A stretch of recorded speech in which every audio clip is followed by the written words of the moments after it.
আসসালামু আলাইকুম। সবাই কেমন আছেন? এই তো আলহামদুলিল্লাহ। আশা করি আপনারা সবাই আল্লাহর অশেষ রহমতে ভালোই আছেন। এই যে ভিডিওটা দেখতেছেন, এটা আমি জিদ্দা এয়ারপোর্ট থেকে নিয়েছিলাম। যখন এয়ারপোর্টে থেকে বের হওয়ার একটু আগে দিয়ে মক্কার উদ্দেশ্যে রওনা দেব, ঠিক তখনই নিয়েছিলাম। এই যে আসর নামাজ পড়ে কাবার সামনে হাঁটাহাঁটি করছিলাম, তখন ভিডিওটা নিয়েছিলাম। সবাই নফল ইবাদতে ব্যস্ত। আমি লক্ষ্য করেছিলাম যে ওইখানে বেশি সময়ে মানুষ নফল ইবাদতে ব্যস্ত থাকে, মানে তারা নফল ইবাদতটাই বেশি করে থাকে।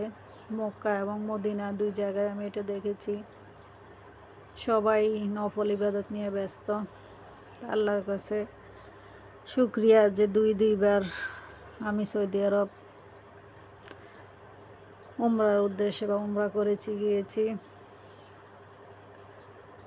এই যে দেখছেন মহিলারা সবাই ইবাদতে ব্যস্ত, কারোর সাথে কারো আড্ডা নাই, হই হুল্লোড় নাই, কথা নাই, গল্প নাই, সংসার নিয়ে কোনো গল্প নাই।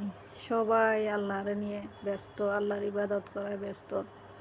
আসলে ওইখানে না গেলে মানে হয়তো আমি বুঝতাম না যে মানুষ আসলে আল্লাহর প্রতি কতটা সিরিয়াস, কতটা ইবাদত করে।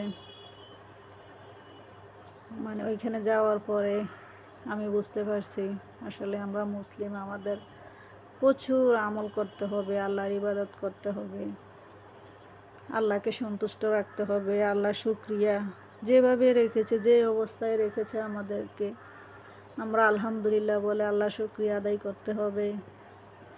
কারণ আল্লাহ আমাদেরকে